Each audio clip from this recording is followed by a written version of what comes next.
Hrvatski narode, Hrvatice i Hrvati, dragi moji prijatelji, pravašice i pravaši, sretan vam dan pobjede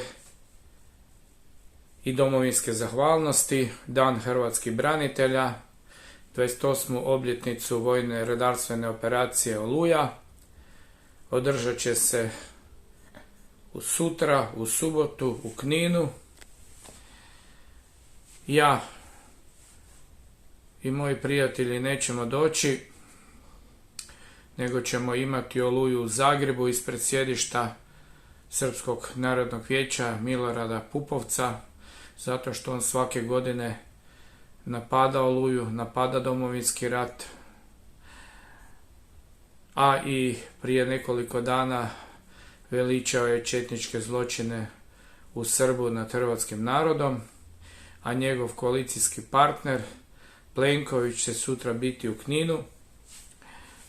I bio sam i prošle godine i preprošle godine i moj dolazak u Knin je kao i drugi branitelji zabranjeno. Znači kada Plenković dođe u centar Knina, kada se polažu tamo vijenci pred televizijskim kamerama, onda oni zatvore centar, zatvore trg, da Plenković može to polagati, a da mu niko ne fučka, ne zviždi.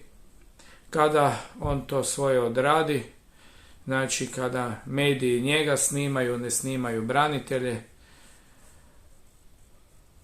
onda on ode na stadion i onda nas puste do centra, znači puste do spomenika palim braniteljima, a onda opet ko nema vjerodajnicu, ko nije pozvan, ne može doći ni na stadion. Zato smo mi odlučili da ove godine ne idemo na proslavu.